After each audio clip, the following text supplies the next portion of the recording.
इस कार्यक्रम के पुण्यार्चक हैं श्रीमती सुगंधी बाई, श्री विजय कुमार जी, श्रीमती कमलेश, श्री संतोष कुमार, श्रीमती मीना जी, श्री प्रमोद कुमार जैन, श्रीमती श्वेता, श्री नवीन कुमार, श्रीमती कविता जी, शैलेश, सपन, अमन, हर्षित, कुहू, अंशिका, पीहू जैन, श्रीमती सुरेखा, श्री सुभाष कुमार जैन, अंशिका जैन एवं समस्त परिवार बहेरियावाला, निवासी सागर मध्य प्रदेश एवं नारायणपुर छत्तीसगढ़।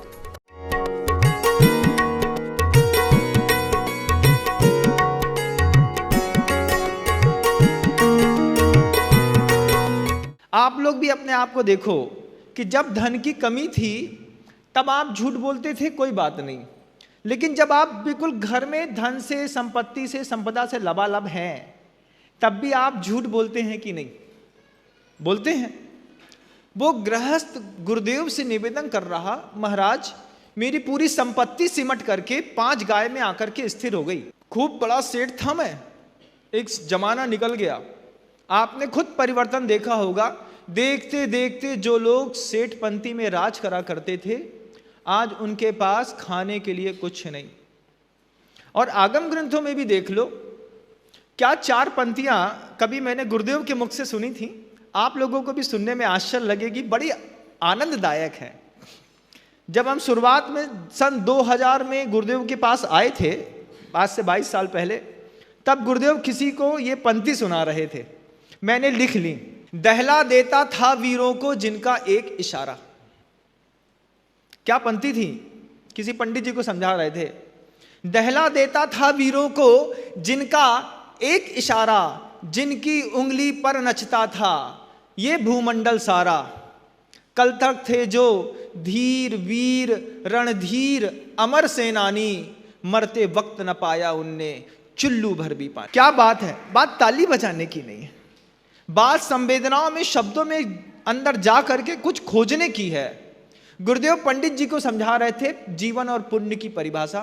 पंडित जी सोचो, वो कृष्ण का पुण्य कहां गया?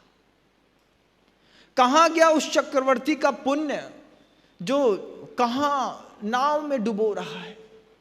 दहला देता था वीरों को जिनका एक इशारा, एक आंख ऊपर कर ले चक्रवर्ती, मजाल है कोई सामने आए बैठ जाए। जिनकी उंगली पर नचता था ये भूमंडल सारा। कल तक थे जो बड़े धीर कहलाते थे, वीर कहलाते थे, रणधीर कहलाते थे, अमर सेनानी कहलाते थे, कोई इनको मार नहीं सकता। कल तक थे जो धीर वीर रणधीर अमर सेनानी, मरते वक्त न पाया उनने चुल्लू भर भी पानी। क्या स्थिति होती है पाप और पुण्य की इसी वर्तमान जीवन में बंधुओं, देख लो। आप भी अपने अपने घर में टटोल लेना। जो आश्वस्त है ना मेरा पुण्य हमेशा बना रहेगा, गलफत में मत रहना बंधुओं। एक जानवर पालना फिर भी ठीक है, मुगालते पालना बहुत बेकार चीज है। जानवर पाल लो, मुगालते मत पालो कि पुण्य तुम्हारा स्थिर रहेगा। आज तुम्हारे पुण्य के उदय से तुम्हारी निरोगी काया है, घर में माया है, कुलवंती नारी है, पुत्र आज्ञाकारी है, हमेशा नहीं बने रहेंगे। ये सब परिस्थितियों में परिवर्तन होता है, सबके होता है। जब सारी परिस्थितियां अनुकूल हैं उस वक्त धर्म कर लो। गुणसागर मुनि महाराज से वो व्यक्ति आकर के कहता, महाराज बहुत बड़ा सेठ था, पता नहीं कहां धीरे धीरे धीरे पुण्य चला गया। खूब कोशिश करी धन बचा लूं, बचा नहीं। संपत्तियां इतनी थीं कि लोग आश्चर्य करते थे और कहते थे कि 20 पीढ़ियां निकल जाएंगी, इसकी संपत्ति खत्म नहीं होगी। रत्न इतने थे कि रत्न मेरे देखते देखते घर से गायब हो गए। कटक के महाराजा का एक वंशज आचार्य विद्यासागर जी महाराज से दीक्षित है। आपको आश्चर्य होगा, कटक के महाराज है ना, कटक का पूरा साम्राज्य, उनका वंशज आचार्य विद्यासागर जी महाराज से दीक्षित है। जब वो दीक्षा ली और उनने बताया कि हम कटक के महाराजा के वंशज कहलाते हैं, अभी भी कटक में कोई प्रॉपर्टी बिक जाती है तो उनके घर में उसका रेवेन्यू आता है। आप सोचिए, दीक्षित हैं। उन मुनि महाराज ने अपनी व्यथा बताई कि कहाँ तो मेरे पूर्वज कटक के महाराज और कहाँ मैं पैदा हुआ तो मुझे माँ का दूध तक नहीं मिला। इतना अभागा था कि दूध ना मिला, माँ का क्यों नहीं मिला, बड़ी परिस्थितियां प्रतिकूल थीं। वो खुद बताते कि घर के अंदर माणिक और हीरे ऐसे बरनियों में रखे रहते थे। जब मेरी माँ आई थी, देखते देखते कहाँ चले गए पता नहीं चला। हमसे बड़े महाराज हमारे साथ दीक्षित हैं वो। और बताइए, पता करते रहिएगा। हाँ, बहुत अच्छे। अब वो बोलते घर के अंदर बरनियों में, कांच की बरनियों में माणिक और मोती रखे थे। देखते देखते कहाँ चले गए पता नहीं। परिस्थितियां ऐसी आ गई कि घर में एक टाइम के भोजन तक की दिक्कत होती थी। रुचता नहीं था, अंदर जाता नहीं था। जब से दीक्षा ली है, जब से उस थोड़े से परिग्रह का भाव हटाया है, तब से अपने आप को स्वस्थ और अनुकूल महसूस कर रहा हूं। पुण्य का कोई भरोसा नहीं बंधुओं, अभी देखते देखते चला जाएगा, ध्यान रखना। बहुत जल्दी 35-37 साल की उम्र से 47 साल की उम्र होने में ज्यादा टाइम नहीं लगता। 20 से 30 साल की उम्र बड़ी देरी से खिसकती है। 30 के बाद तो उम्र के पड़ाव ऐसे खिसकते हैं कि कब खिसक जाए पता नहीं। 40 के बाद तो लगता है कि उम्र के पंछी में पंख लग गए हैं, कितनी जल्दी उड़ रहा है। रोकने की कोशिश करो, रुकता नहीं। महाराज सोच रहे थे, तो वो जैसे ही महाराज उस गुणसागर मुनि महाराज का, उस व्यक्ति का संवाद सुन रहे थे, महाराज मेरा पूरा पुण्य उड़ गया और आज मेरे हाथ में पूरी संपत्ति खोने के बाद सिर्फ 5 गाय बची। इस 5 गाय के दूध से मैं जीविकोपार्जन करता हूं। फिर बोले महाराज, पाप की ऐसी मार है कि इन गाय से बछिया पैदा नहीं होती, बछड़े पैदा होते। अब महाराज का माथा ठनका। बछिया पैदा नहीं होती तो वंश नहीं बढ़ता, दूध नहीं मिलेगा तो मेरा जीवन नहीं चलेगा। महाराज कुछ उपाय करो, कुछ अपाय हरो महाराज, कुछ तो करो, कुछ तो बताओ। फिर दूसरी बात इतना ही नहीं था, फिर वो कहता है कि अभी मेरे थोड़े से साता कर्म के उदय से घर में 2 गायों को एक साथ 2 बछियां हुई, लेकिन मेरे फिर ऐसे पाप कर्म का उदय कि 15 दिन के अंदर दोनों बछियां मर गईं। बछियां मर गई महाराज, घर के अंदर एक भी बछिया नहीं बचती, सिर्फ बछड़े बचते।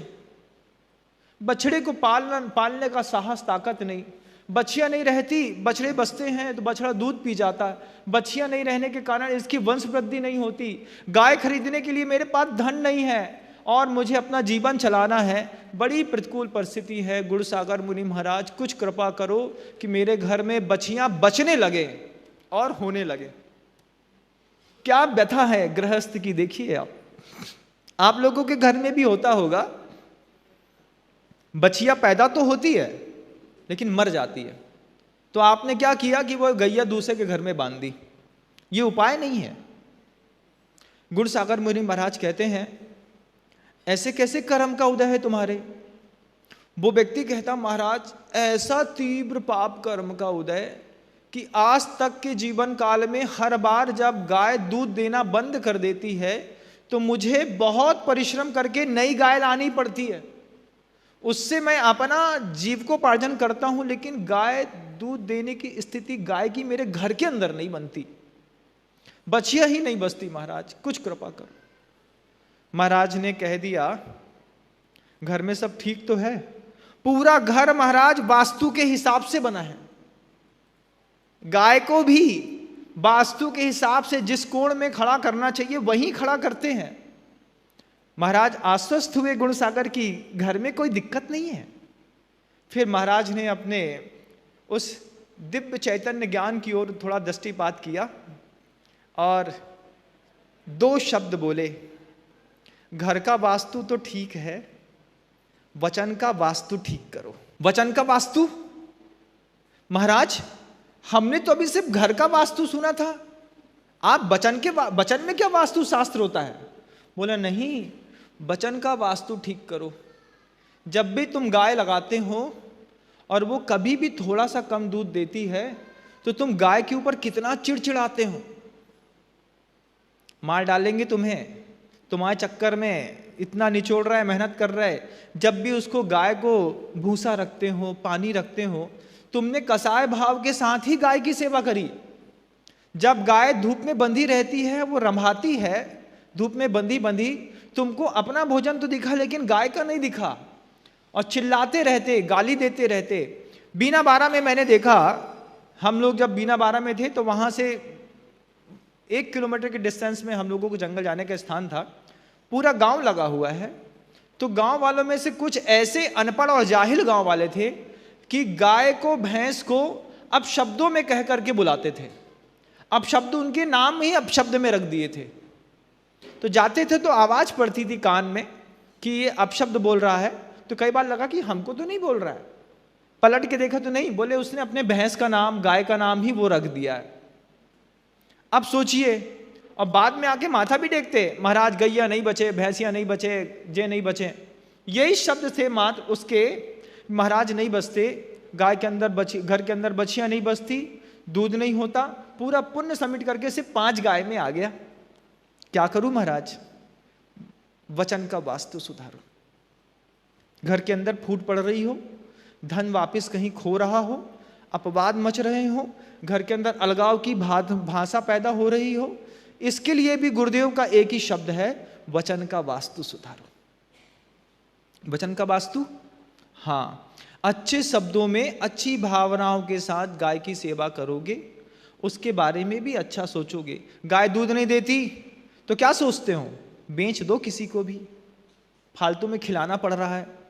उसका बछड़ा पैदा हो गया तो क्या सोचते हो, जितने बछड़े हैं सब स्लॉटिंग हाउस में चले जाते हैं, सब। किसी भी आदमी, आज वर्तमान की स्थिति तो ऐसी हो गई कि बछड़ा पैदा हुआ, चाहे वो गाय का चाहे भैंस का, उसको स्लॉटिंग ही की जाती है, काट करके खा दिया जाता है। उसकी रक्षा करने के लिए कोई तैयार ही नहीं है, क्योंकि सारे काम ट्रैक्टर से होते हैं, बछड़ों का कोई काम नहीं है। दूध निकालना है तो गाय से, तो बछिया और गाय की कीमत है, बछड़े की तो कोई कीमत ही नहीं। तो गाय बार बार देखती थी कि मेरा बछड़ा पैदा होता था और ये ग्वाला जो है घरदनी इस बछड़े को कसाई को बेच देता था। बोले ऐसे परिणाम, ऐसा वातावरण बन गया है, तुम जब जैसे ही जीव की रक्षा करने लगोगे और अपने वचन के माध्यम से अच्छे शब्दों में गाय का पोषण करोगे, बछिया भी घर के अंदर बचने लगेगी, गाय का दूध भी बहुत अच्छा होने लगेगा। सोचा नहीं था राजा ने, मुनि महाराज होकर के गृहस्थों के जीवन को संवारने के लिए कितनी चिंतन शैली करते हैं, कैसी कैसी बातों के माध्यम से गृहस्थ के आर्त ध्यान और रौद्र ध्यान को बचा करके उनको धर्म ध्यान में लगाने के लिए ये गुरु महाराज निमित्त पड़ रहे हैं। 4 प्रकार का धर्म ध्यान तो है बंधुओं, है ना। उसमें से कौन कौन सा है, आर्त रौद्र धर्म शुक्लानी, है ना, 4 प्रकार का, आर्त ध्यान, रौद्र ध्यान, धर्म ध्यान और शुक्ल ध्यान। एक सूत्र और आता है, परे मोक्ष हेतु। जो बात के 2 ध्यान है, धर्म ध्यान और शुक्ल ध्यान, ये 2 ध्यान मोक्ष का कारण है, हेतु हैं उसके। आर्त और रौद्र क्या है, संसार का कारण है। तो एक महान गुरु जो होते हैं वो चाहते हैं कि संसार में कोई भी अहिंसक गृहस्थ है वो आर्त ध्यान और रौद्र ध्यान से बच जाए, धर्म ध्यान में लग जाए। शुक्ल ध्यान तो तुम्हारे पल्ले की बात नहीं है। तो धर्म ध्यान क्या है, आज्ञा विपाक विचयाय धर्मम, आज्ञा विचय, अपाय विचय, विपाक विचय और संस्थान विचय, ऐसे 4 प्रकार का धर्म ध्यान है। इसमें इसका उपयोग कब जाएगा, जब ये आर्त ध्यान और रौद्र ध्यान से मुक्त होगा। तो तुम आर्त ध्यान और रौद्र ध्यान से मुक्त हो, शरीर की चिंता सबसे ज्यादा रहती है ना, रहती है कि नहीं। पसीना आए तो, बुखार आ जाए तो, खांसी आ जाए तो, दर्द होने लगे तो, हाथ में यहां दर्द होता है और सीधे दिमाग में जाता है कहीं ऐसा तो नहीं कि हार्ट अटैक आ रहा है। तो एक सुना था कि हाथ में दर्द होता है पहले हार्ट अटैक आने से पहले, तो यहां नहीं छूता आदमी, यहां छू के देखता है, भैया ईसीजी नापना तो थोड़ा सा मेरा देखो तो क्या हो रहा है। 3 दिन से हाथ में दर्द है, अरे वायु का दर्द है, नाप लो भैया, उम्र का कोई भरोसा नहीं है। झटके में निपट गए, बोले सामने वाले बड़े कक्का थे बे, ये झटका में निपट गए, हमारी तो तुम नापा ही लो। तो उनने नब्बा ली, डॉक्टर ने बोल दी कुछ नहीं था, भैया एक स्टंट डालना पड़ेगा, डाल दो चाहे कछु होए, बाद में देखी जाए। 3 प्रतिमा है तुम्हारी, ये सब बाद में बताइयो, पहले एक स्टंट डाल दो फिर देखेंगे। प्रतिमा किनारे रखी है, पहले स्टैंड डल गया, फिर बाद में आचार्य के पास जाकर के, आचार्य लड़का बच्चा माने नहीं और चेकअप कराओ, हमें तो पता ही नहीं था और उनने हमारा स्टैंड डलवा दो, अब हमें प्राचित सोई चाने। आचार्य बोले काय की प्रतिमा बची तो आई। ऐसे रहते हैं मायाचारी वाले लोग रहते हैं। व्रती में तो सर दीजिए पर धर्म न दीजिए, व्रती का सूत्र है। क्या सूत्र है? सर दीजिए पर धर्म न दीजिए। लेकिन जो ढुलमुल ढुलमुल होते ना, वो कभी भी ढुलमुल हो जाते हैं। बनारस के कहाँ का लोटा प्रसिद्ध है? बिन पेंदी का लोटा कहाँ का है? मिर्जापुर का लोटा है, BPL, बिना पेंदी का लोटा। कैसा होता है वो बिना पेंदी का लोटा? देखा कि जो नहीं, उसका भी एक व्यवस्था है कि एक विशेष धर्म के लोग हैं जो किसी एक अपने गुरु की, अभी अपने जो भी आयतन है उनकी आराधना करते हैं, तो तांबे का बिना पेंदी का लोटा उनके घरों में खूब चलता है। उसकी खासियत क्या है कि उसी लोटे से वो शौच चले जाते हैं। ऐसा पकड़ेंगे और नदी का पानी भरेंगे तो उसी लोटे से वो शौच हुआते हैं, और उसी लोटे को शौच से आने के बाद धोया और जब हाथ में ऊपर रख लिया तो उसी से वो जल चढ़ा देते हैं। वो मिर्जापुर का लोटा इस काम में आता है। कभी आप देखना हमारी बात को गौर से, तब आपको समझ में आएगा। लोटा पकड़ने की स्टाइल से समझ में आता है कि आदमी जंगल जा रहा है कि मंदिर जा रहा है। तुम लोगों को तो कुछ पता ही नहीं है, जाके देखो तब समझ में आएगा। जब मंदिर जाते हैं तो हाथ के ऊपर वो लोटा रखा रहता है, और जब जंगल जाते हैं तो उसी लोटे को ऐसा पकड़ लेते हैं, उससे जंगल चले जाते हैं। हमने खूब देखे हैं ऐसे लोग, हमारा साथ में रहना उठना बैठना हुआ है। हम उससे बार बार पूछते थे, बड़े चाचा ऐसा पकड़ के जाते हो, फिर ऐसा पकड़ के जाते हो? चुप रहा करो, ज़्यादा बकबक नहीं करते। छोटे से थे मान जाते थे, बड़े चाचा हैं, ताऊ हैं, बड़े पापा हैं, जो करें सब ठीक। लेकिन जब बड़े हुए हम खुद, तब हमें समझ में आया कि उस मिर्जापुरी लोटे की खासियत है। ऐसे लोग हैं कभी इधर कभी इधर, कभी इधर कभी इधर। गुणसागर मुनि महाराज ने जैसे ही उसको वचन वास्तु के बारे में बताया कि वचन का वास्तु सुधारो, और उसने संकल्प ले लिया कि मैं इसको करता हूँ गुरुदेव। कुछ दिनों बाद वही व्यक्ति आकर के कहता है, महाराज आपकी कृपा से अब सब ठीक है। 4 मंजिल का मकान है, गाय को अभी बहुत बड़ा डेरा है, बछिया भी बचती हैं, दूध भी बहुत होता है, समृद्धि धीरे धीरे फिर लौट रही है पूरे परिवार में। क्यों? घर का वास्तु तो खूब संभाला, थोड़ा घर में रहने वाले लोगों वचन का वास्तु और संभाल लो, पूरा घर पवित्र हो जाएगा। कथा नहीं सुना रहे हैं, इस कथा के माध्यम से कुछ शिक्षा दी जा रही है अपने घर चलाने के लिए। गृहस्थों को अपने अपने घरों में इम्प्लीमेंट करके देखना, वचन का वास्तु सुधार के देखना। जिसके प्रति घृणा होती थी उसी के प्रति प्रेम उमड़ने लगेगा। सिर्फ वचन के वास्तु सुधारने की जरूरत है।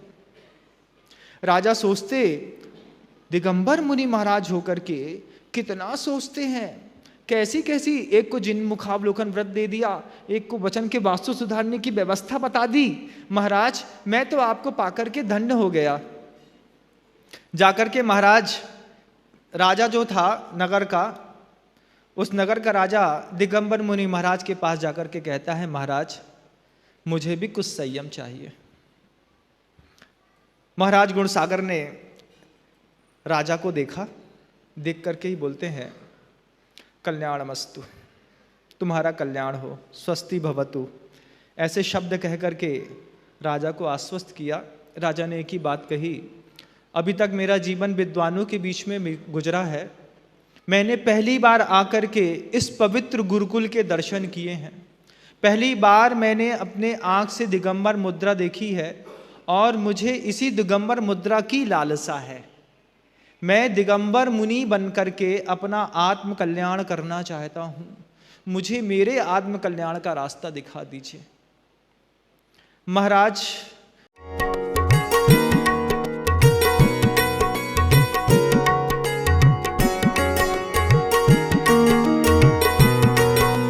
इस कार्यक्रम के पुण्यार्चक थे श्रीमती सुगंधी बाई, श्री विजय कुमार जी, श्रीमती कमलेश, श्री संतोष कुमार, श्रीमती मीना जी, श्री प्रमोद कुमार जैन, श्रीमती श्वेता, श्री नवीन कुमार, श्रीमती कविता जी, शैलेश, सपन, अमन, हर्षित, कुहू, अंशिका, पीहू जैन, श्रीमती सुरेखा, श्री सुभाष कुमार जैन, अंशिका जैन एवं समस्त परिवार बहेरिया वाला, निवासी सागर मध्य प्रदेश एवं नारायणपुर छत्तीसगढ़।